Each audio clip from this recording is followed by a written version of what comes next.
The world before Salem.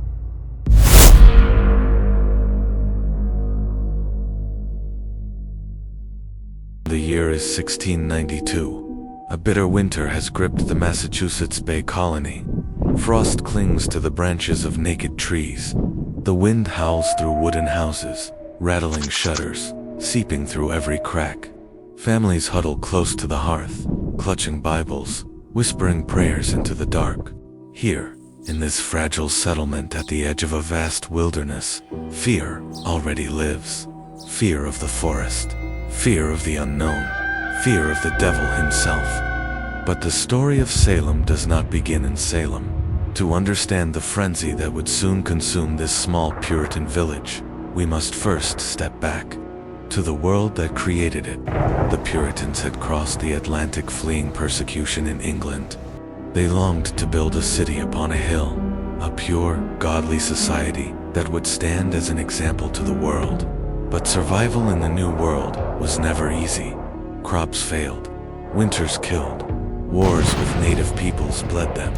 And yet, the Puritans clung tightly to their faith. Religion was not simply a part of life, it was life itself. Every storm, every illness, every flickering shadow carried meaning. The devil, they believed, was real, not an abstraction, but a prowling presence, always seeking to corrupt, to infiltrate, to tear apart the community from within. And in this atmosphere, in the fragile, watchful town of Salem Village, tensions already brewed. Land disputes divided neighbors. Old family feuds festered. Ministers quarreled with their congregations. The soil of suspicion had been tilled long before the first cry of witchcraft was ever heard. This is where our story begins. We stand at the threshold of one of the most infamous episodes in American history. Not simply a tale of superstition, but a mirror of fear, of power, of the frailties within us all. And soon, the whispers will begin.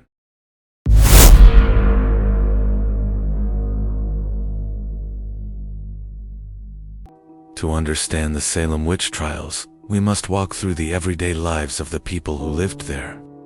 Salem Village was not a bustling town. It was a farming community with just a few dozen families. Houses stood far apart, connected by dirt paths and thick woods. At night, the forest loomed, dark, endless, filled with the cries of wolves and the echo of drums from native tribes beyond their borders. Inside their homes, life was ruled by scripture. Candles flickered over plain wooden tables. Mothers spun wool and taught children to read from the Bible. Fathers tilled the land, cutting into the stubborn New England soil. The Sabbath was sacred, the church central. But beneath this rigid surface, Salem was divided. There were the Putnams. They were powerful landowners who believed the village should remain separate from the more prosperous Salem town. And there were the Porters, merchants who leaned toward commerce, trade and ties with the outside world. Every boundary line, every inheritance dispute carried the weight of these rivalries. It was also a world of constant insecurity. The colony was reeling from recent wars with indigenous tribes. Refugees poured into Salem, telling stories of massacres, raids, and horrors on the frontier. Disease had struck families, and only a few years earlier, Massachusetts had lost its royal charter, leaving governance in turmoil. A village on edge, a people looking for answers, and an unshakable belief that Satan was at work among them. This was the stage, and soon, 3 young girls would ignite the fire.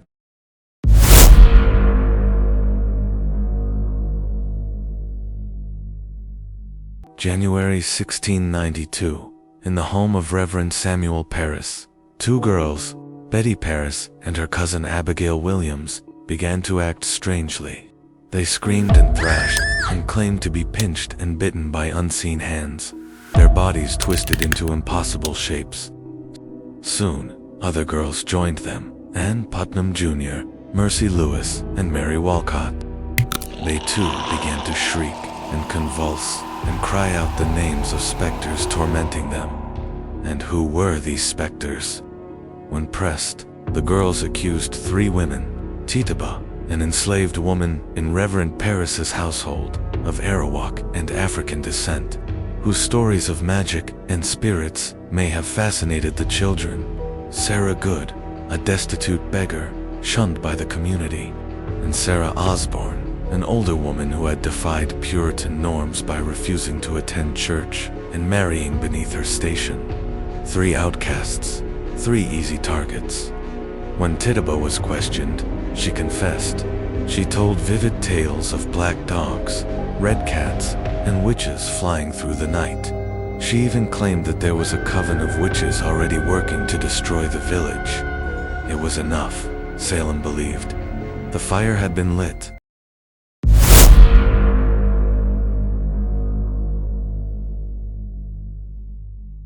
As winter gave way to spring, the accusations spread like wildfire. Dozens of names were spoken by the afflicted girls. Neighbors accused neighbors. Old grievances resurfaced as weapons. By May of 1692, Massachusetts' new governor, Sir William Phips, established a special court to deal with the crisis. The Court of Oyer and Terminer, presided over by Chief Justice William Stoughton, it held immense power. The trials were unlike anything we know today. There were no defense attorneys, no presumption of innocence. The most damning evidence came in the form of spectral testimony. The claim that a victim's spirit had been seen tormenting the afflicted. By Puritan logic, Satan could not take the shape of an innocent person, and so, the accused were trapped in a paradox. Those who denied the charges were condemned. Those who confessed and named others might be spared, and so the circle widened. Sarah Good was executed. Rebecca Nurse, a pious 71-year-old grandmother, was executed. Martha Corey, Bridget Bishop, and George Burroughs, the former minister of Salem Village, all hanged. By autumn, 19 people had been executed, and one man, Giles Corey, had been pressed to death with heavy stones for refusing to enter a plea. The devil's web, it seemed, had ensnared all of Salem.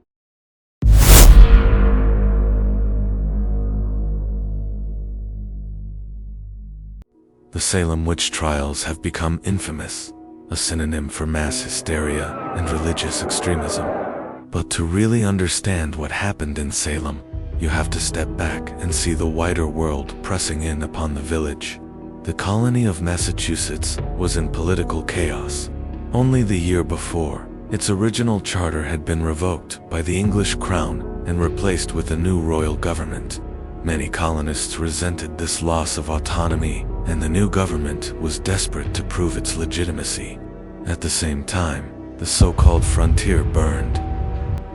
King William's War raged between English colonists and French allied indigenous tribes. Salem was filled with refugees who carried stories of slaughter, loss, and terror. Many of the afflicted girls themselves had lived through these horrors. Their nightmares of demons and devils were not abstract. They were rooted in trauma. And then behind it all was the pulpit. Ministers thundered that Satan was real, that he sought to unravel the colony from within. To them, Salem's panic was not madness, but proof of a cosmic battle between God and the devil. Witchcraft became the language through which all fears, political, social, and personal, could be expressed.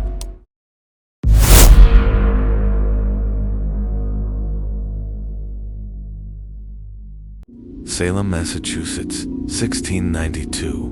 By late summer, cracks had begun to appear in the trials. When accusations reached respected citizens, even the ministers' wives, some started to question the girls. Could they really be all witches? Increase Mather, a prominent clergyman, cautioned against relying on spectral evidence alone. That is, evidence of dreams and visions. Other ministers and even ordinary citizens started speaking out too. It was getting ridiculous. Charges were flying everywhere. In October, Governor Phips, the man who had been running the whole show, he finally stepped in. He disbanded the Court of Oyer and Terminer and put a stop to the arrests. He then established a new court with stricter rules of evidence. And in this new climate, the tide turned. People stopped accusing each other. The convictions ceased, but it was too late. The damage had been done. For more than a year, innocent people had been put on trial for crimes that were never real.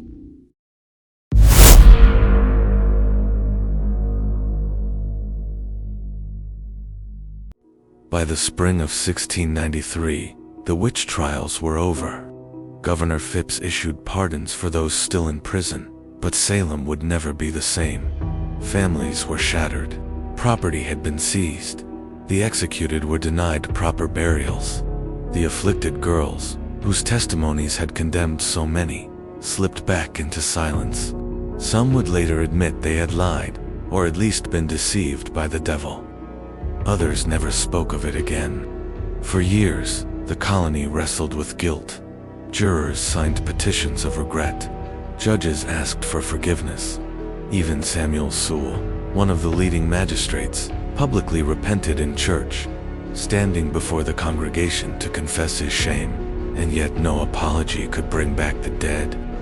The legacy of Salem became a scar, a warning of what fear and suspicion could unleash.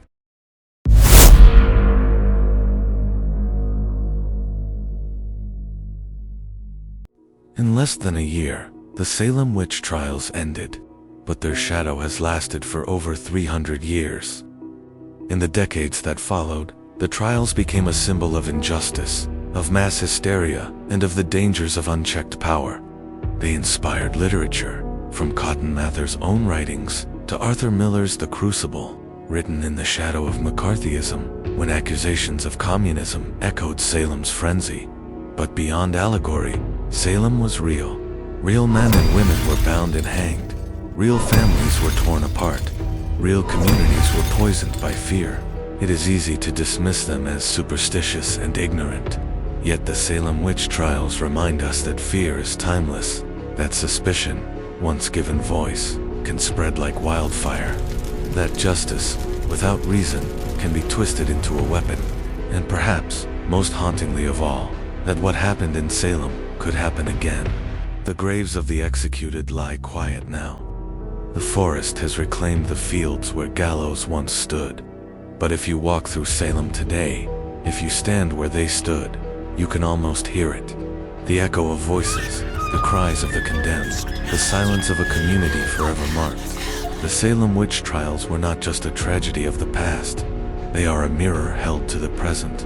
And as long as we remember, we are forced to ask ourselves, in times of fear, in times of division, will we choose reason or will we choose the gallows? If you enjoy this kind of historical storytelling, please consider subscribing and joining our community of history lovers. I'll see you next time.